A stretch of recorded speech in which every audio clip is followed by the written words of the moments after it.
The night I pretended to swallow her pills was the night I learned my TC had been preparing a world where I didn't exist. Not a metaphor, not a bad dream. A planned, careful, patient clinical built around the slow erasing of a man who trusted her. And if you're hearing this, it means the truth finally crawled its way out of the dark. Before I tell you what I saw, before I show you the moment my entire life snapped in half, do me one thing. Hit like, subscribe, and drop a comment, telling me where in the world you are listening from, and how far my story has traveled. It matters more than you think. It tells me I'm not screaming into an empty room. All right, let me take you back to the moment everything in my life, every memory, every promise, every bit of trust went up in flames. My name is Michael, 50 years old last winter. Used to be an iron worker before my heart gave out on me during a job outside Dayton. I've always been a simple man. Pay your taxes. Don't lie. Love your kids, cut your grass. Life wasn't supposed to turn into a puzzle I couldn't solve.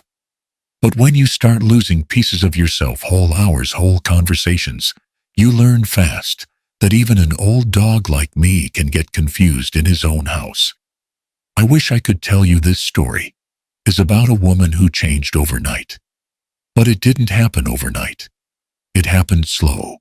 Slow enough that a man like me, who still believed marriage vows meant something, wouldn't notice until it was nearly too late. Rachel. She was 15 years younger than me. A nurse with soft hands and sharper instincts than anyone I'd ever met. After my heart surgery, she was the one who helped me walk again, breathe again, feel like a man who still had years ahead instead of behind. I didn't just love her. I believed in her the way you believe in a safe road home. And that belief I see now almost killed me. It started with the pills. Always the damn pills. After the surgery, I had a cabinet full of medications I didn't fully understand. Beta blockers, statins, aspirin, names that all sounded like trouble, but kept me alive. Rachel handled it all. She'd pour my nightly dose into her hand, pass it to me, with that small smile she used to give when she wanted me to think everything was okay. Back then, I didn't know smiles could lie. "Mike, honey, this is the new schedule," she'd say. "The cardiologist wants you on this one now. It'll help you sleep." And God, did it make me sleep. Too deeply, too suddenly, like drifting into a black well I couldn't climb out of. I'd knock out on the couch sometimes before the TV even had time to warm up. At first I thought that was normal for a man with a rebuilt chest and 50 years of bad habits. But then the forgetting started. The first time it happened, I laughed it off. My daughter Lily had invited me to dinner, just the two of us. I remembered getting to the restaurant. I remembered sitting across from her. Then suddenly, I was waking up the next morning in my bed, like someone had culled the middle right out of the film reel of my life. "Dad, you were off last night," she said later on the phone. "You kept repeating yourself. You didn't sound like you." I told her I was tired, maybe too tired, maybe getting old. But over the next few weeks, the missing pieces got bigger. I'd find receipts in my pocket for gas I didn't remember pumping, missed calls I didn't remember hearing, a text to my brother, written in a tone I swear wasn't mine. And every time I woke up from those heavy, smothering sleeps, Rachel would be sitting nearby reading, folding laundry, humming like she hadn't moved for hours. "You must have been wiped out," she'd say. "Oh, babe, it's just stress. You've been through so much." She made it sound like care, like concern. And maybe I wanted to believe that, because the alternative, that someone who held my heart at night might be slipping something into it, was too much for my mind to hold. The night that's burned deepest in me happened about 6 months ago. I opened my eyes sometime after midnight, body heavy as wet cement, heart thudding, like it was beating through syrup. I couldn't move, not really. Just this slow dragging effort, like I was pinned to the mattress. And that's when I heard it. Rachel. Whispering. Not the soft kind of whisper you use when someone's sleeping. No, this one was sharp, urgent. Like she didn't want to be heard but needed to get the words out fast. "He won't remember," she said from the hallway. "It worked fine last time." "Yes." "Same dosage." My blood ran cold, but my body wouldn't follow orders. I tried to sit up, shout anything, but I might as well have been underwater. Another voice answered her. A man's voice. Low, confident, too familiar with my home. "Good. Just make sure he keeps taking it." Taking what I don't remember falling back asleep. I only remember waking at dawn with Rachel beside me, smiling, like she hadn't been conspiring with some stranger outside my bedroom door. "Morning, sweetheart," she said, brushing my forehead. "You slept so soundly." I stared at her for the longest time, at those soft nurse's hands, at the woman I trusted to help keep me alive. And for the first time since the day I met her, I felt something colder than fear. Doubt. A deep, quiet doubt that whispered, "She knows exactly what she's doing." But here's the thing about being 50 men my age, don't like to believe they've been fooled. We don't like to admit our lives can be taken from us one small pill at a time. So I ignored it. I tried to push it down. But doubt has a way of growing claws. The next night, after she handed me my pills and kissed my head, I pretended to swallow them. Pretended to drift off. Pretended to be the compliant husband she thought she'd put to sleep. What I saw after that, what I learned, became the beginning of the end. And that's the story I'm here to tell. I used to think danger announced itself with sirens, or slammed doors, or some kind of thunderclap you could point to and say, right there's when everything went bad. But that's not how it works when the person hurting you sleeps on your pillow. No real danger slips in like a draft under a closed door. Quiet, patient, almost polite. The first small wrong thing was the pills. Rachel started lining them up for me every night on a little ceramic saucer she bought at a craft fair, said it made the routine feel less clinical. She'd pat my shoulder, set the saucer down, then place a glass of water beside it, like a waitress is setting a table. "These will help the heart rate dips," she'd say. "Dr. Weaver adjusted your prescription." Dr. Weaver. Hell, I hadn't seen that man in months. And I remember thinking it was strange she never handed me the actual bottle anymore, just the pills already sorted, and waiting like I was a child who couldn't be trusted to measure his own life. I should have asked questions.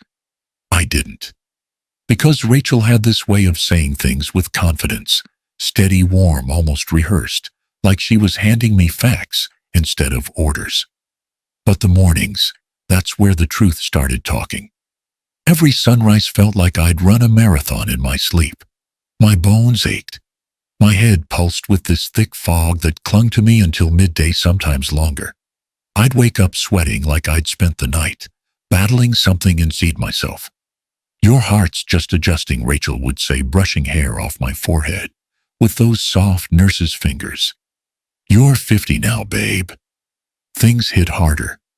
It was a reasonable explanation.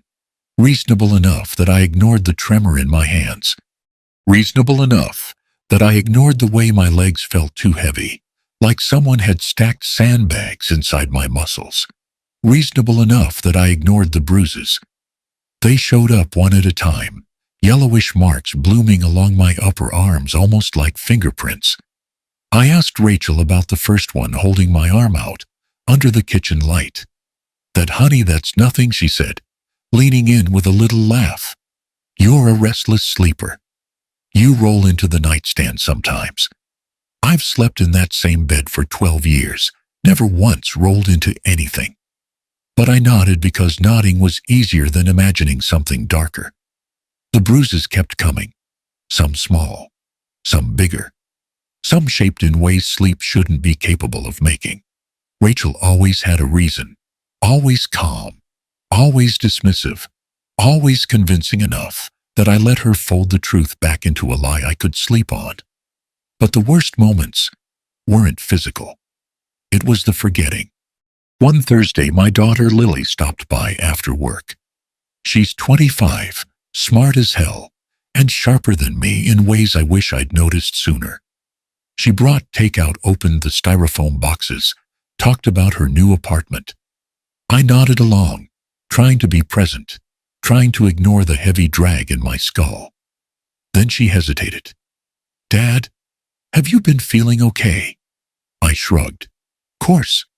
"Why, you're different," she said slowly, searching my face like she was looking for someone trapped behind my eyes. "You weren't like this last month. You're mixing words sometimes, forgetting things. You repeated the same story 3 times tonight." I laughed it off. "That's just age, Lil. Your old man's not 30 anymore." She didn't laugh. She reached across the table, took my hand and squeezed. "Dad, you look lost. Lost. God help me, that word stuck to my ribs for days." When she left, I sat at the kitchen table long after the food went cold, staring at nothing. My fingers traced the edge of the takeout box, like it held answers. Maybe it really was age. Maybe my heart mids needed adjusting. Maybe stress was finally catching up to me. But deep down, way down in a place I hadn't allowed myself to acknowledge, I felt something else. Something off. Something wrong. Something intentional. The next week, another small thing went sideways. Rachel had a home office in the back of the house, a room she used for her nursing paperwork, continuing education courses, all the things she said kept her organized and sane. I never went in there. Not because she forbade it, but because marriages grow unspoken rules, the way yards grow weeds. One afternoon, I walked by and noticed something new. A steel drawer with a lock on the bottom shelf of her desk. It hadn't been there before. I'd helped assemble that desk. I knew every bolt, every panel. But now there it sat, heavy, purposeful, out of place, in a room filled with soft colors and plants. When she came home from her shift, I asked casually, "New drawer?" Her eyes flicked to it, for just a second, too fast for most people to notice, but not fast enough for someone who'd spent 12 years memorizing her expressions. "It's just patient documents," she said. "HIPAA regulations. You know how it is." Except I didn't know. And Rachel wasn't the type to hide anything from me. Not before. Another small wrong thing. Another seed of doubt. Over time, all these small things, little mismatched bits of my life, began forming a pattern. A puzzle I didn't want to solve, because solving it meant admitting my wife, the woman who kissed me goodnight and warmed her feet against mine, might have been the one dimming my world piece by piece. But I still tried to rationalize everything. Maybe the bruises came from my thinning skin. Maybe the exhaustion came from the heart meds. Maybe the drawer really did hold patient documents. Maybe Lily was overreacting because she worried too much. I clung to those maybes the way a drowning man clings to driftwood. Then one night, everything cracked. I woke up gasping, drenched in sweat. Nothing new there. But when I swung my legs out of bed, something felt wrong. Not inside me, on me. I looked down. I wasn't wearing the t-shirt and flannel pants I'd fallen asleep in. I was wearing a pair of dark gray sweats I hadn't touched in months. Sweats folded in the back of my dresser. And not just wearing them. They were tied. Neatly. Tightly. A knot never used. The house was silent. Too silent. Rachel was asleep beside me, breathing slow, steady, peaceful. I sat there on the edge of the bed, every hair on my arm standing up, and whispered into the dark, "I didn't put these on."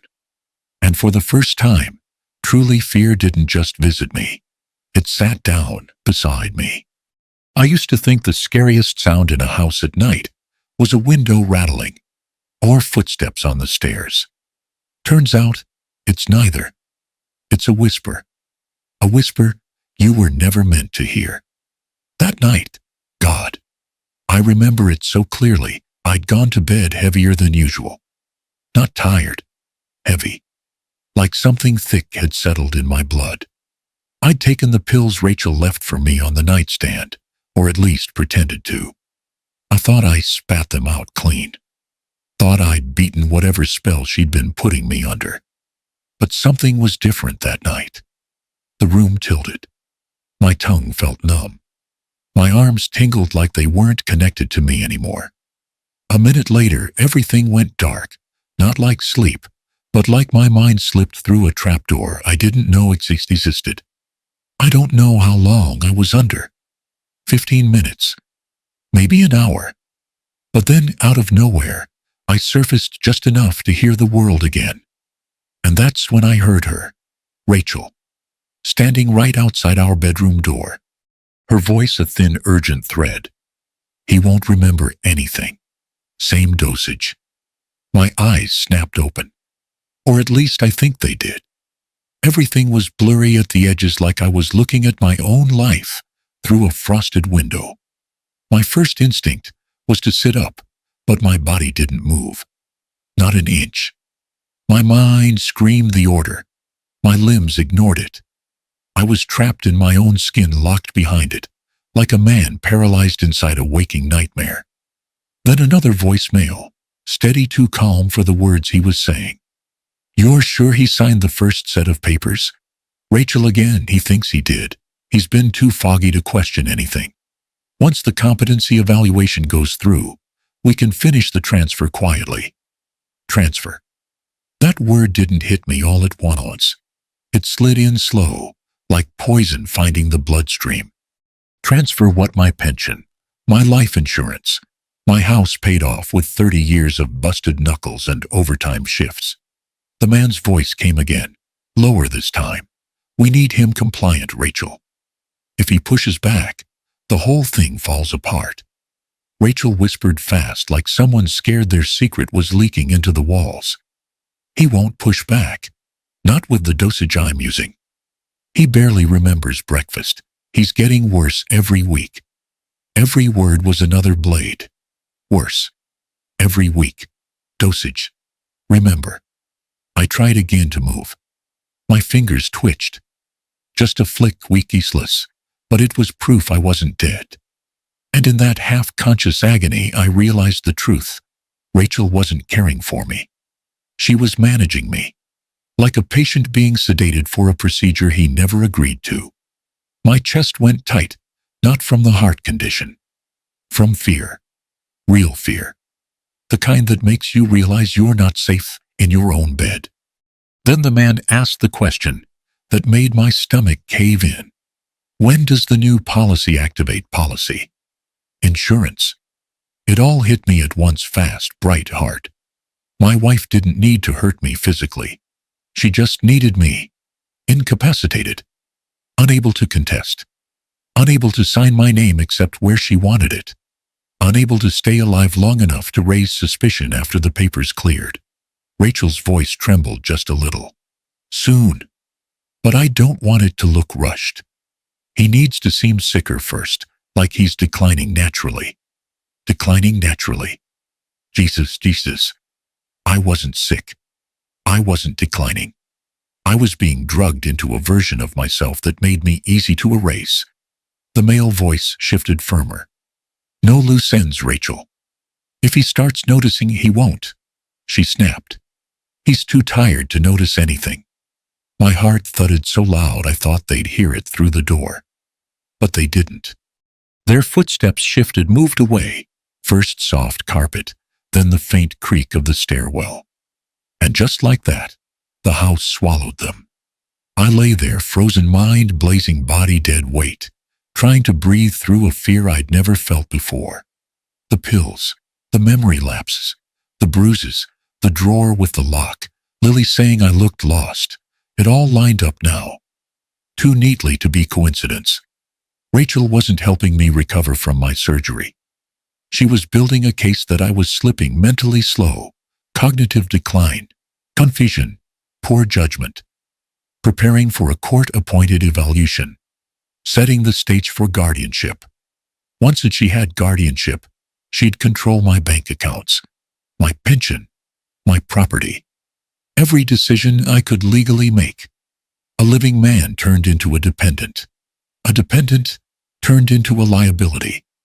A liability turned into a payout. It was all there, laid out in whispers I was never meant to hear. My vision pulsed. My breath stuttered. The ceiling above me looked too far away, like I was sinking into the mattress. For a second, one cold, honest second, I wondered if I would die before morning. If that was their plan. If the dosage was getting stronger each time. I forced my eyes closed. Not to sleep, God, no. But to listen. To think. To strategize. Because even half drugged and pinned to a bed, I wasn't gone yet. Not enough for them to sign their papers. Not enough for an insurance policy to clear. Not enough to stop fighting. When I finally felt my fingers twitch again, the hallway was quiet. No whispers. No conspirators. Just the cold, humming emptiness of a home that had turned against me. And lying there, skin buzzing, breath uneven, mind shattered, open and terrified, I understood something. This wasn't the story of a man being slowly poisoned by his wife.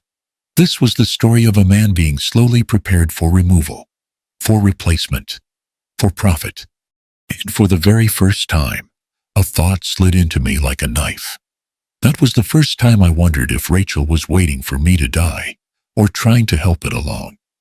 The morning after hearing Rachel whisper about dosage and competency papers, I woke with a clarity that didn't feel like mine.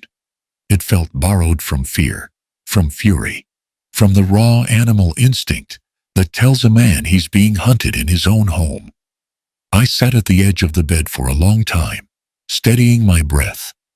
My hands shook. Not from medication, not from illness. No, this shaking had a different rhythm. This was the tremor a man gets when he realizes someone he once loved is plotting the paperwork for his disappearance. That was the day I decided the passive part of my life was over. If Rachel wanted to watch me fall apart, then I'd return the favor. I'd watch her unravel too, one careful thread at a time. I wasn't helpless. And I sure as hell wasn't done. The first tool I used wasn't bought in secret. It was a gift from my daughter Lily. She'd given me a mini body cam last Christmas. "Dad, it's for when you're out hiking alone," she'd said, laughing at how clumsy I could be on rocky trails. "Just in case you fall into a ditch." But as I held the little device in my hand that morning, lighter than a matchbox, it suddenly felt like a lifeline. It clipped right into the inside pocket of my flannel shirts, invisible, unless someone knew to look for it. The second tool I found by accident. A heart monitoring app on my smartwatch I barely used. It tracked pulse, sleep cycles, blood oxygen, things I'd ignored until now. But when I scrolled through the data, my chest tightened. My heart rate spiked dramatically on nights Rachel insisted I sleep early. My oxygen levels dipped. My REM sleep flatlined on random days I barely remembered. It wasn't definitive proof, but it was the start of a pattern. And patterns are how you catch predators who think they are smarter than you. The third tool. Well, that one felt almost poetic. I found my old voice recorder buried in my garage toolbox. It was dented from years of being thrown around the battery cover, held in place by duct tape. But it worked. And that was enough. I tucked it inside the toolbox under a layer of wrenches I knew Rachel never touched. Not unless she needed something fixed anyway. The microphone pointed upward, ready to catch anyone snooping. Especially her. By noon, my plan was simple. If Rachel wanted to watch me decline, I'd record myself staying awake. If she wanted me sedated, I'd give her a performance she'd believe, then spit out every pill the second she turned her back. I practiced in the bathroom mirror, taking the cup, tilting my head, letting the pill rest under my tongue. A little cough to hide the movement. A sip of water I let dribble down the side of my mouth so she'd think I swallowed. I felt ridiculous. A grown man, rehearsing how to fake swallowing medication in his own house. But when your life hangs on the angle of your chin, pride isn't something you get to keep. That night, when Rachel brought me the pills, I noticed something new. She watched. Too closely. Her eyes didn't blink. She waited to hear the swallow. I exaggerated it, gave her the sound she wanted. Her smile was thin, more like a grimace, but she brushed my cheek with her palm, tender, as a woman who'd earned the role. "Good," she whispered. "You'll sleep well tonight." I looked up at her and thought, "You have no idea how awake I am." She left the room. I spat the pills into a tissue and flushed them, slow, deliberate, making sure the toilet noise covered everything. Within 20 minutes, the difference was clear. I could think. I could breathe deeply without my lungs feeling wrapped in cotton. My heartbeat stayed steady, instead of falling into that drugged, sluggish rhythm. The conclusion was obvious, even before the numbers backed me up. Rachel had been upping the dosage. Slowly, carefully, methodically. Enough to dull suspicion. Enough to make doctors think age, not poison. My smartwatch confirmed it. On the second night, my pulse stayed in its normal window. No sudden drops. No abnormal spikes. No suffocating fatigue. Without her pills, I was me again. That realization hit harder than any betrayal. I wasn't sick. I wasn't declining. I wasn't losing myself. Someone was taking me away, piece by piece. Each night, I repeated the same routine: take the pills, fake the swallow, stay awake. Each morning, I reviewed the data. Each day, I observed her, really observed her for the first time in months. Rachel moved differently now, more cautious, more calculating. She checked my pill bottles too often. She asked leading questions about my memory, carefully phrased so she could repeat them later as concerns. "Michael, do you remember telling me you lost your keys yesterday?" she'd ask. "I didn't lose them." "Oh, you definitely said you did." Everything was groundwork. Everything was building the case she wanted. By the third night, the body cam had footage of her rifling through my desk drawers.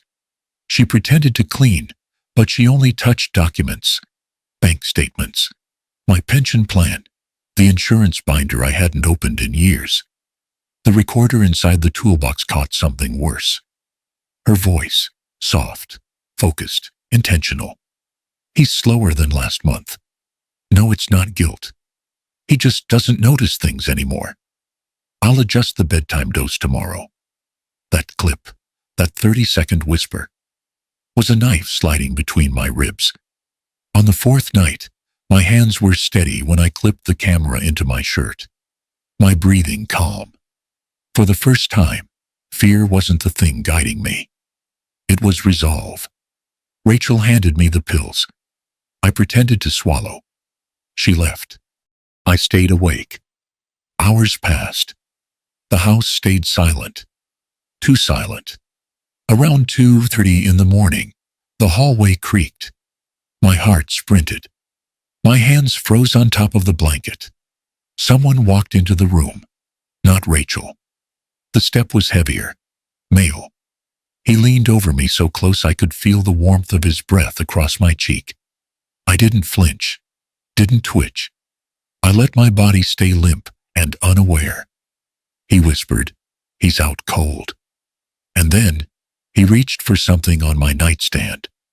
The body cam caught everything. Everything. It wasn't until he turned toward the doorway, muttering something I couldn't quite hear, that I knew this wasn't just about drugs or signatures anymore. This was bigger, darker, and already in motion. And when I reviewed the footage the next morning, my stomach dropped through the floor. Because on that fourth night, the footage finally showed me what I wasn't supposed to see. I thought I was ready.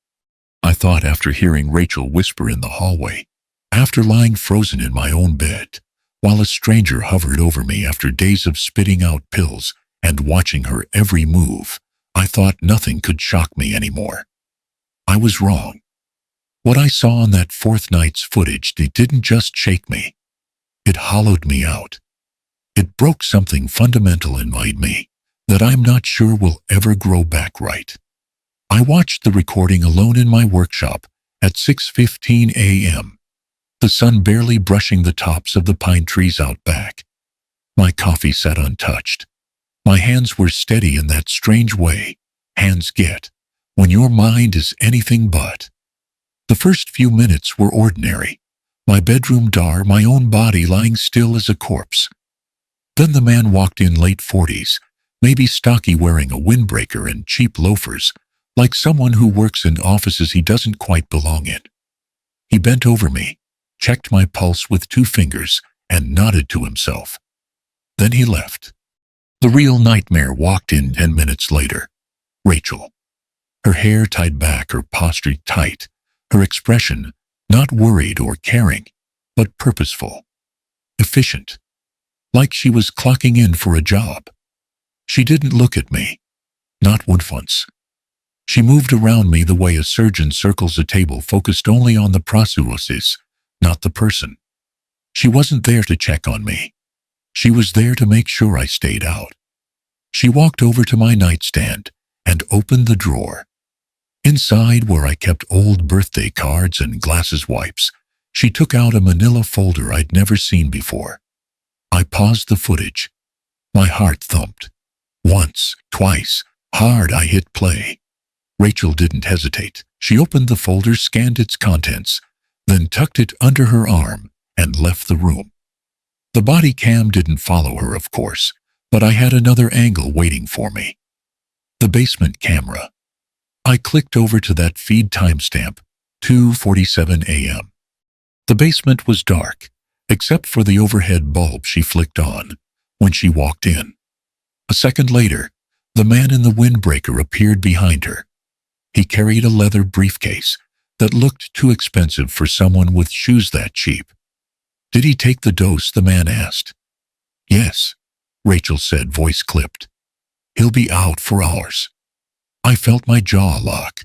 I whispered to the empty room. No, I won't. Rachel set the folder on my old workbench and spread out the papers inside, like she'd rehearsed it. Legal documents, stacks of them. The top page was my pension statement. I recognized the logo. I recognized the number I'd worked 30 years to build. He signed this? The man asked. He thinks he did, Rachel replied. I traced it, then had him confirm it last week after dinner. He was groggy enough not to question it. My stomach flipped. Trace it? Confirm it? She reached into the folder again, pulled out another set of documents. Thicker, official looking. Durable power of attorney. Healthcare proxy. Transfer of beneficiary form. Things you only sign when you trust someone with your life, or when someone wants control over it. The man pointed at one page. This signature doesn't match. Rachel didn't miss a beat. I'll do it again. She took out a pen. Steady hand. No hesitation. And right there on my shaky basement security footage, under fluorescent light that made her skin look pale and cold, Rachel pressed her pen to the paper and wrote my name. My name. Perfectly. Smoothly. As if she'd practiced it 100 times. Maybe she had. I had to pause the video because my breath came too fast, too uneven. That wasn't sloppy forgery. That wasn't desperation. That was a woman who had been waiting for the moment when the world would hand her my life, tied up with a bow. I hit play again. The man leaned close, inspecting her work. If this goes through, you'll have full control within 60 days. Rachel crossed her arms. Good. I don't want him involved in anything. The doctor already thinks he's declining. I'll schedule the cognitive test next month. By then, he'll be too out of it to argue you. The man smirked. Convenient. Rachel didn't smile back. She wasn't enjoying this. No. She was performing it like a job, like a plan. She lifted the pension papers again. Once I'm the primary beneficiary, once the transfer clears, well, he won't be able to contest anything. Not legally, not physically. The man paused. And after that? She hesitated just for a heartbeat. After that, we let things happen naturally. He's already weak. One more episode of fall. No one would question it. My whole body went cold. A fall. Natural decline. A man with a heart condition who dies in his sleep. Neat. Clean. Payout friendly. Then, the moment that truly broke me, Rachel picked up my signature again, traced a fresh version of it on another document, then said softly, "He trusted me." That's what makes this so easy. My throat closed. My hands shook. Something in me, something old, something proud cracked like dry wood in winter. I'd spent years loving her, believing her, letting her into every corner of my life. And she'd spent months plotting a life where I didn't exist. The kind of absence that pays out. The man packed up the documents, snapped his briefcase shut. Once the evaluation shows diminished capacity, we'll proceed. But your window is small, Rachel. If he gets suspicious, he won't, she said. He's too tired, too confused. No, I whispered to the video. I'm not. She walked toward the stairs, then paused, turning back just long enough for the camera to catch her expression. Not guilt, not fear. Resolve. Cold-practiced resolve. She flicked off the basement light, and the screen went black. I stared at that darkness for a long time, my breath fogging the cold workshop air. My wedding band still on my hand, then felt tight enough to cut off circulation. When I finally closed my laptop, one truth settled into me, deeper than all the rest. That woman wasn't planning to leave me. She was planning a life where I didn't exist at all. I didn't sleep after watching that footage. Didn't blink much either. I sat in my workshop till dawn, the cold air biting at my fingers, my heart thudding in this quiet, practiced rhythm that didn't feel like fear anymore. It felt like awakening. A man can only be drugged, manipulated, cornered, and forged into paperwork for so long before something primitive inside him claws its way back up. When the first thin line of sunlight cut across the window, I knew exactly what I had to do. Leave. Not tomorrow. Not after I figured things out. Now. Because once Rachel realized her pills weren't working, once she sensed I'd slipped out from under her hand, she'd tighten the leash. And men who are worth more incapacitated than alive don't get many second chances. Rachel worked an extra shift that morning, 6:30 a.m. to noon, covering for a coworker. She kissed my cheek before leaving, soft and sweet, like a woman who had no reason to believe her husband wasn't swallowing poison every night. "Rest today, okay?" she murmured. "You look worn out." I forced a small smile. "Yeah, I'll take it easy." She touched my jaw with a tenderness that once felt like love. Now it felt like measurement. A final check before she filed me away. The moment her car pulled out of the driveway, I moved. Not frantically, not the way a panicked man moves. I was deliberate, focused, steady. I packed a duffel bag with only what mattered. My laptop, the old one, she never thought to search. My pension statements, the recordings, my birth certificate, social security card, passport, the spare keys. She didn't know I kept taped under a drawer. And the body cam still holding last night's truth. I didn't take clothes, didn't take toiletries, didn't take anything sentimental. Sentimental things get men killed. By 6:40 a.m., I walked out the back door, crossed the yard, and slipped through the gate onto the street behind our house. The cold air slapped me awake sharper than coffee. I made it 3 blocks before my hands started shaking. Not from fear, from relief. I was out. I was alive. For now. I didn't call Lily. Not yet. Not until I had something real to show her, something that couldn't be argued away as stress, or age, or Dad's confusion. Instead, I called the one person who'd believe me without proof. Frank. Frank was 62, a retired cop, with a back that still cracked like old timber every time he stood up too fast. We served in the same VFW chapter. He'd been my friend for 20 years, loyal in the quiet, unwavering way. Older men show loyalty, no speeches, no drama, just a presence you can lean your entire weight against. He answered on the second ring. Mike, you okay? You don't call me before 7 unless someone's dead. My voice cracked. Frank, I need help. Silence just for a second.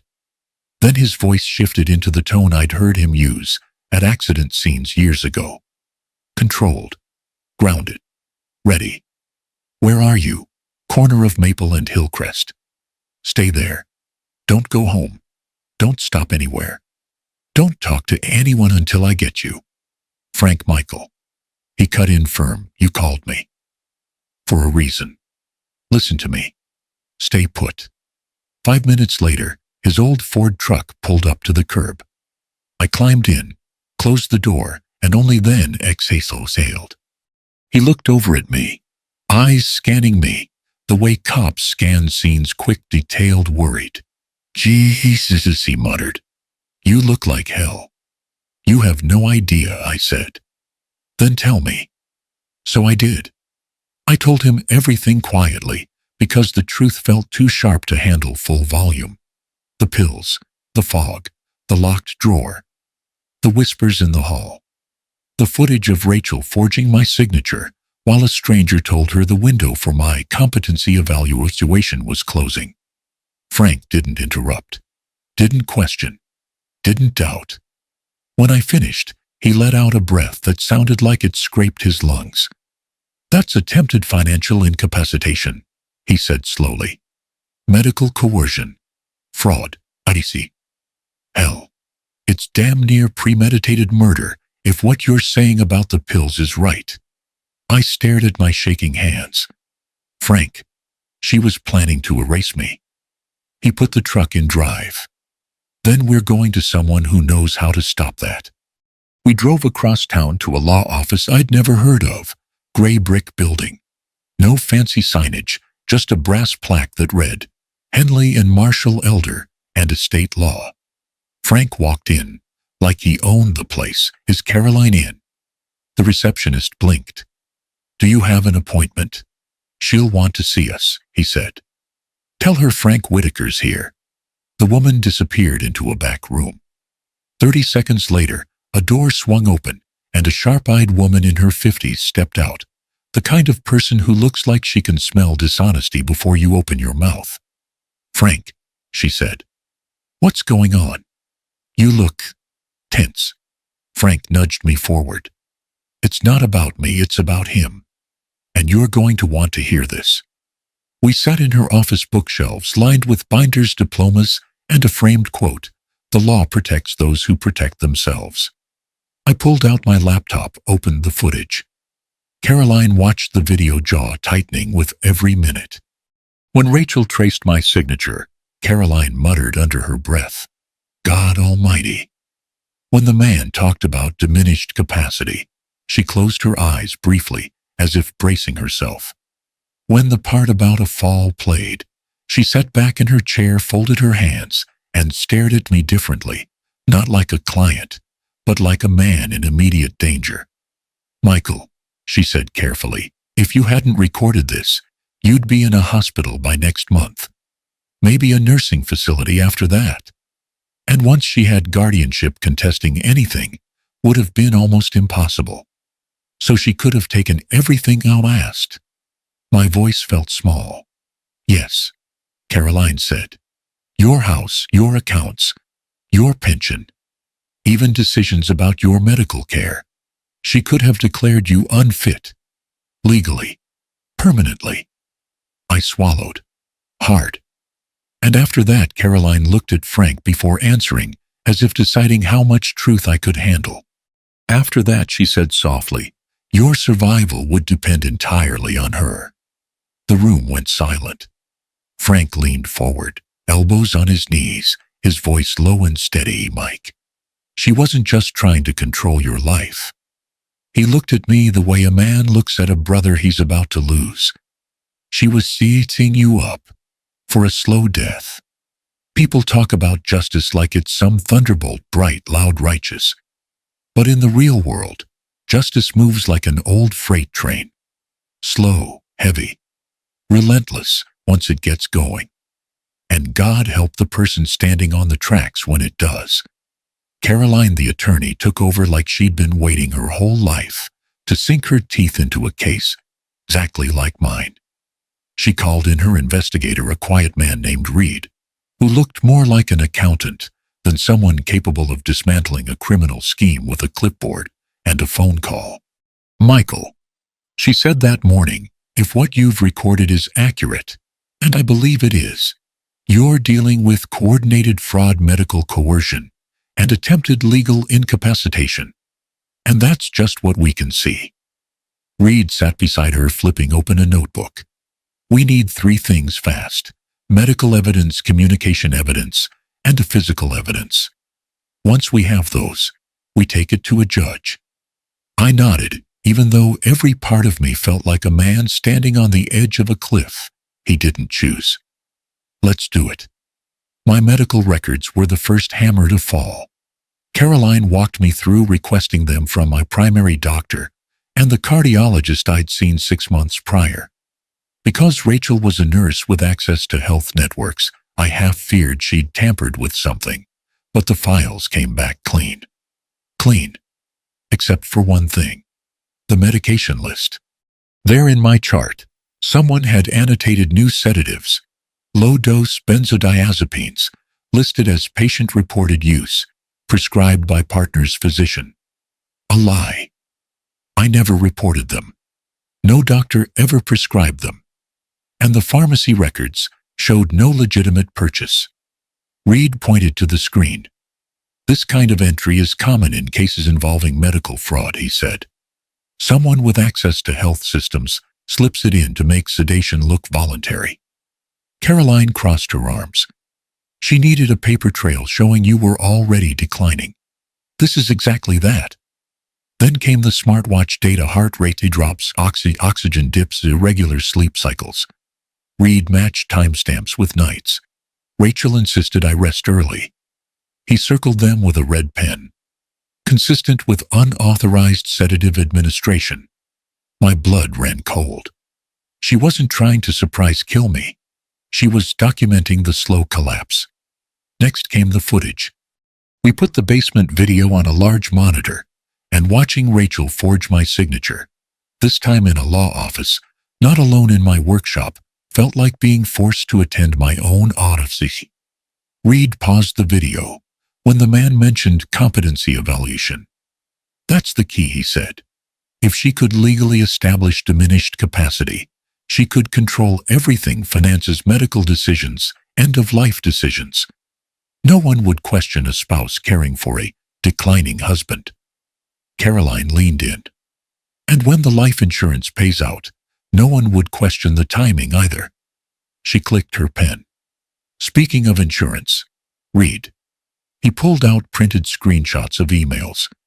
Found these, he said. Your wife sent inquiries to a new insurance carrier about increasing your life insurance benefit. She used her hospital email to do it. Makes the paper trail easy to authenticate. I stared at my name on the page. My age, my health history. The amount she was trying to raise the policy to. It was more than I'd make in 10 years. My voice cracked. That policy wasn't even my idea. She said her co-Ruth worker recommended it. Caroline gave me a look full of a grief she wasn't entitled to, but felt anyway. She wasn't protecting you, Michael. She was investing in you. With everything mounting, Caroline filed an emergency petition with the county judge. An emergency protective order, plus authorization for law enforcement to secure any materials related to guardianship fraud. The order came through faster than I expected, maybe because the judge read the transcript of the video himself. 2 officers and a detective went to my house while Rachel was working her shift. Frank insisted on coming with me, not because he had to, He just refused to let me walk into my home alone again. The officers moved through the place with clinical precision, opening drawers, scanning documents, photographing anything that smelled wrong. And then they opened her locked drawer. Inside wasn't chaos. It wasn't a criminal mess. It was organized, labeled, color-coded.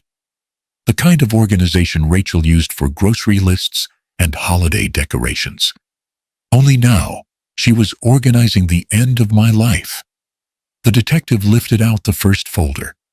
Medication schedule. Inside lay a chart with dates, notes, and doses. My doses, not a single one matching anything I'd ever been prescribed. The second folder held fabricated legal paperwork, guardianship declaration with forged signatures, power of attorney forms, letters, drafted to my pension board requesting transfer of financial control, all with my name written in handwriting, identical to the one she'd practiced on video. I felt a physical chill ripple through me. Then came the final folder, the one that made the detective swear under his breath. A real estate contract, a new house, a 2-bedroom property outside Asheville. Closing date next month. Buyers listed Rachel Connors and Daniel Price. Daniel, the man from the basement video. Frank took the paper, read it, then handed it back carefully, like it was a live grenade. She didn't just want your money, he said. She wanted her new life, set up before yours ended. I leaned against the wall, because my legs stopped believing in themselves. The officers cataloged everything. The detective turned to me with a look I'll never forget, part pity, part disbelief, part righteous anger. We'll issue a warrant for both of them, he said. What she's done is calculated, premeditated. This isn't caregiving. This is a scheme. A scheme. A scheme built on my sleep, my trust, my body, my life.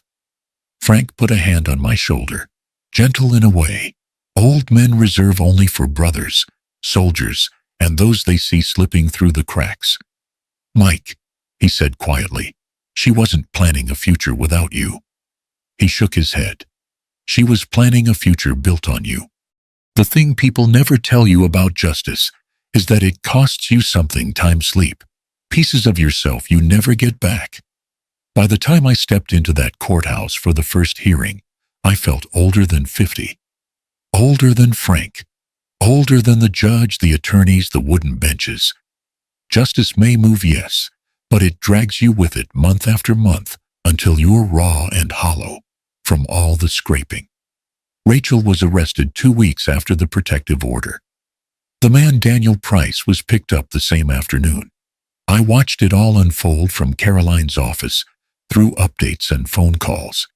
Apparently Rachel cried when they put her in the cruiser. Told the officers it was all a misunderstanding. Told them I was mentally compromised. Told them she was trying to help. But the real performance started in court.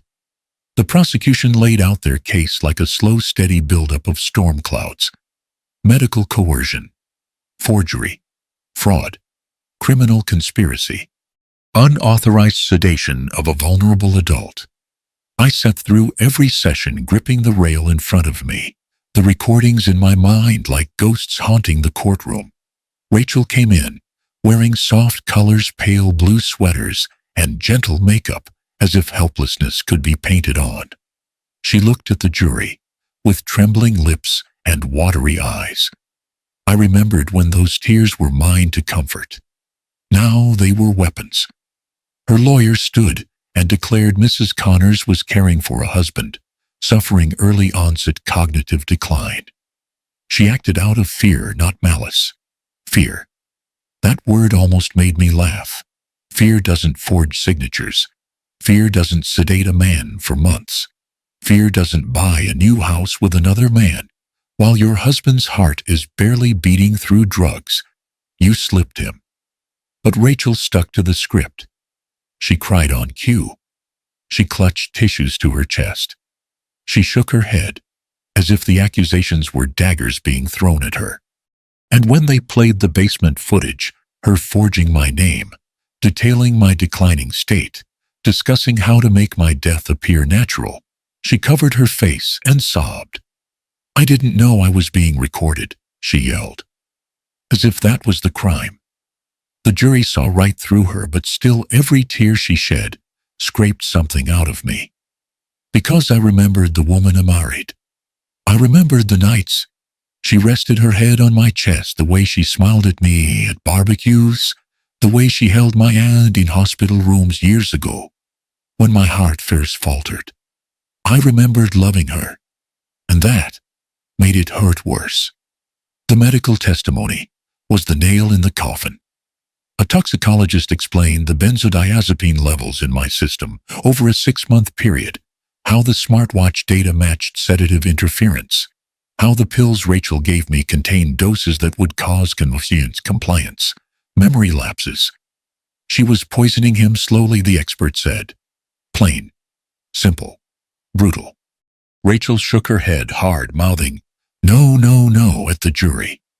Daniel took a plea deal.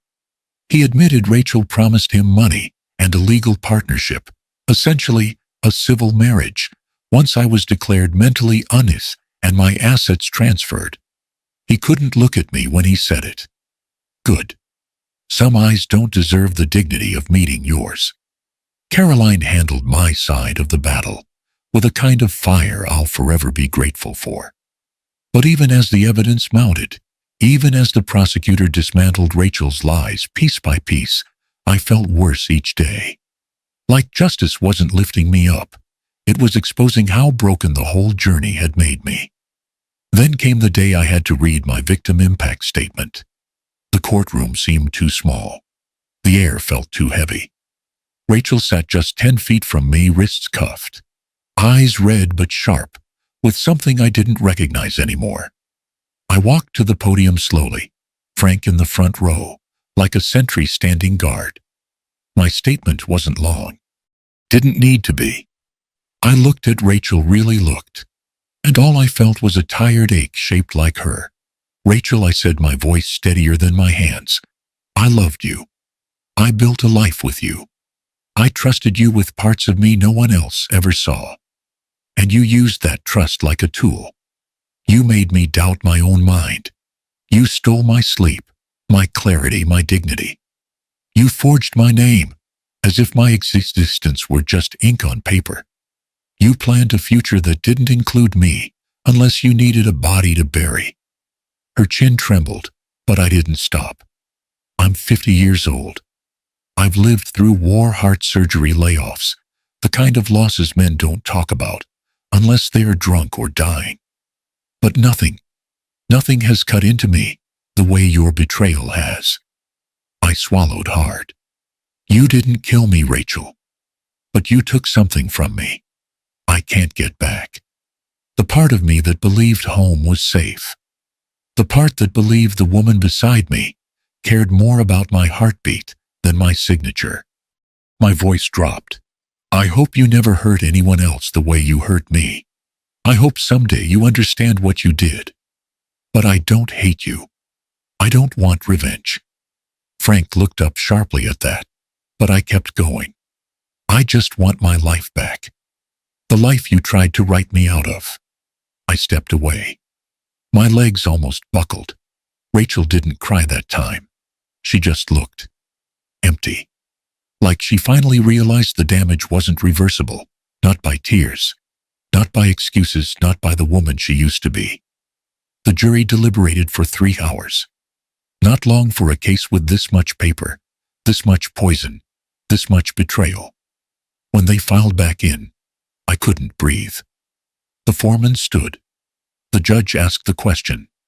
And then the word came: guilty. Rachel dropped her head. Daniel stared at the table. Frank put a hand on my back. But I didn't feel triumph. Didn't feel justice ringing through me like a bell. I felt something else. Something older.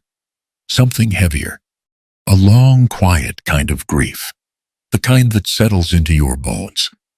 When the sentencing was done, and the courthouse dust finally settled, I moved out of the house I once thought I'd die in. Sold it through the attorney's office.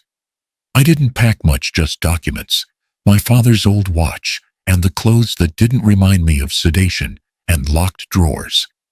Everything else stayed behind. Memories can rot in drywall. I didn't want any of them. I chose Indiana because it was quiet, slow, uninterested in the kind of noise my life had turned into. Lily lived an hour away, close enough to visit, but far enough that she wouldn't look at me with those worried, searching eyes every day. She kept asking if I wanted to stay with her, but I couldn't. A man has to heal on his own legs, not on borrowed couches. My new place was a small rental behind a hardware store, a one-story unit with a sagging porch and a kitchen window that faced a soybean field. The first morning I stood there with a mug of coffee, watching frost lift off the soil. As the sun crawled up, I told myself, this is where I start again. Not from scratch, just from what's left. And truth is, what was left wasn't much.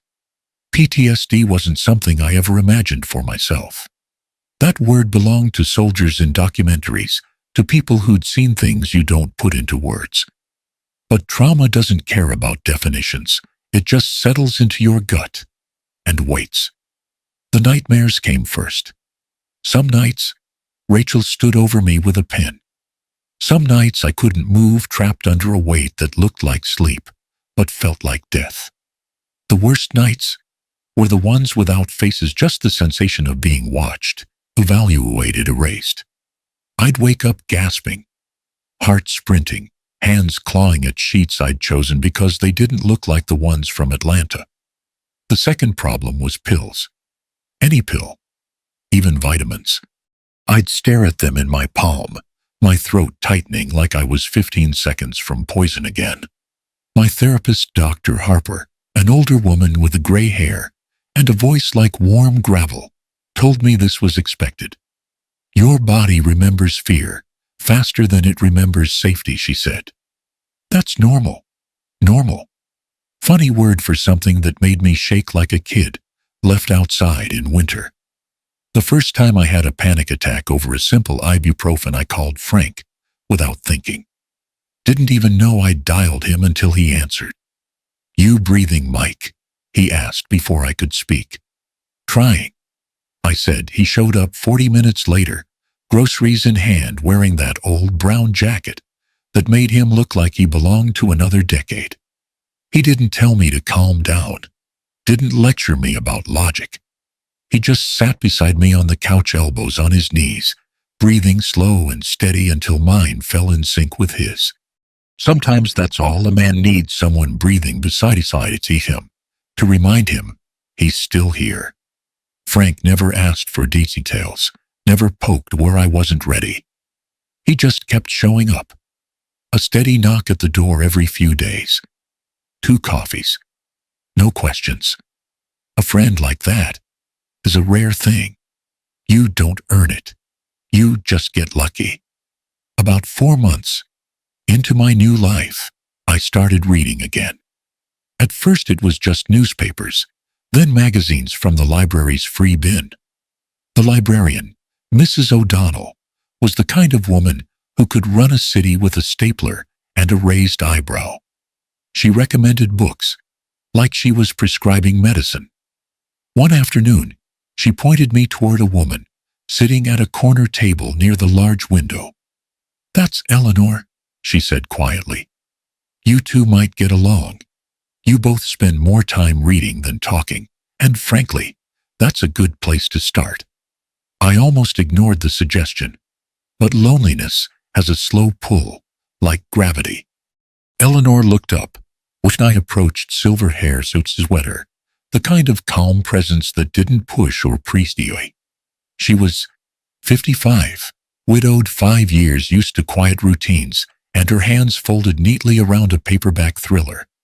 We didn't talk much that day, just exchanged names, a nod, a shared smile. But the next time I came in, she was there again, and the next, and the next. Conversations started, small books, whether the awkward laughs of 2 people who had lived enough life to know not to rush anything. She never asked why I moved to Indiana. never pushed at the sealed parts of me.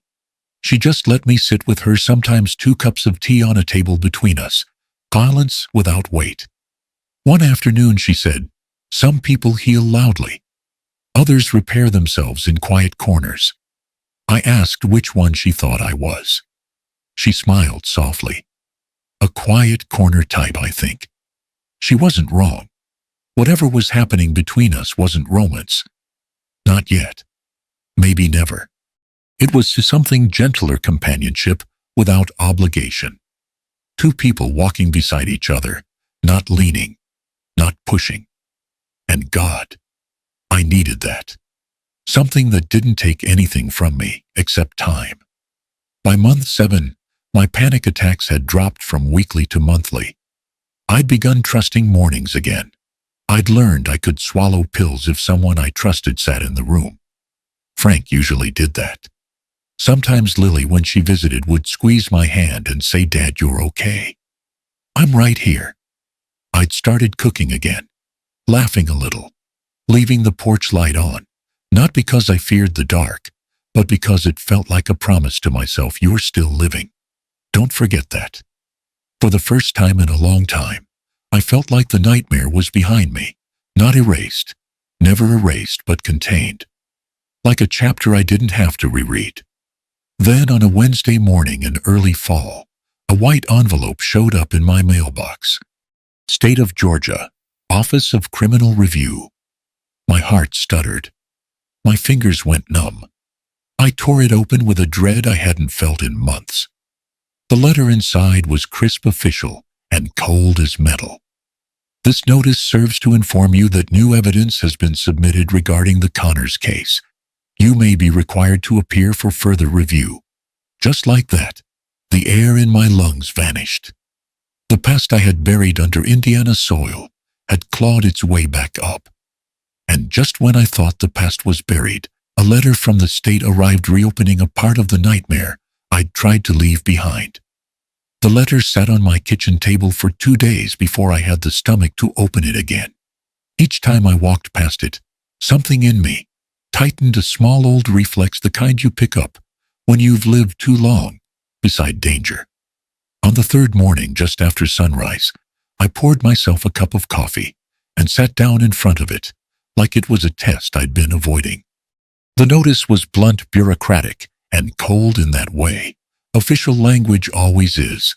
Rachel Connors has petitioned for a sentence modification. Claims include financial duress, caregiver stress, and unintentional overmedication. You, Michael Hart, may submit a written statement for review. I laughed. Not a bitter laugh, not anymore. More like the disbelief of a man who has weathered a storm only to find a little drizzle trying to scare him. Unintentional. Overmedication. Caregiver stress. There it was. The revisionist history. A softer rewrite of the truth. A way to turn cruelty into misjudgment, conspiracy into accident. If you live long enough, you learn people can twist a story into any shape they need, especially when they're cornered. I stared at the letter for a long while, my thumb tapping the table. A younger version of me, hell, even the man I was 2 years ago, would have written something fueled by fury. Something sharp enough to cut. Something meant to hurt the way I'd been hurt. But healing does strange things to a man. It softens sharp edges, hardens soft ones, turns rage into something steadier, clarity. So I opened a blank document on my laptop and sat there blinking at the cursor. What do you say about a woman who tried to erase you? How do you put 7 months of sedation and betrayal into clean sentences without choking on the memory? I took a breath and started typing. Not about her. About me. About people like me. About the quiet dignity of growing older in a world that thinks age makes you disposable. To the review board. My name is Michael Hart. I'm 50 years old. 2 years ago, I believed my life was winding down gently. A steady job, a grown daughter, a marriage I thought was safe. What I didn't know was that someone I trusted was making decisions about how much time I had left. I paused there, wondering if it was too harsh. But truth isn't harsh. It's just truth. I continued. When Rachel drugged me, forged my name, and attempted to take over my medical and financial decisions, she didn't just break the law. She broke the private sacred contract between partners. She stripped away my ability to trust my confidence in my own memory and the sense of safety every human being deserves in their own home. But I am not writing out of revenge. I'm writing because older adults, people my age and older, are often treated as if they don't have a voice, as if our condition can be dismissed, our exhaustion exploited, our trust taken for granted. It is not caregiver stress to forge documents. It is not financial pressure to increase sedatives without consent. And it is not love to build a future that requires another person's disappearance. I let out a slow breath. My hands were steady. That surprised me. I went on. I do not hate Rachel. I don't wish her suffering. I do, however, believe that actions have consequences. And the consequences of trying to control another person's life down to their heartbeat and medication should not vanish because the perpetrator feels regret after being caught. I have rebuilt my life from the ground up, slowly, painfully, but with dignity. And every older adult who has been manipulated, controlled, or silenced deserves the same chance. For those reasons, I respectfully request that the sentence remain in place. Sincerely, Michael Hart. That was it. No venom, no theatrics, just a man telling the truth because the truth finally belonged to him again.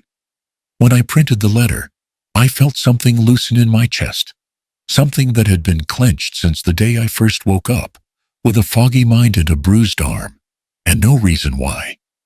Closure isn't a door slamming shut. It's quieter. More like a window finally opening after years of stale air.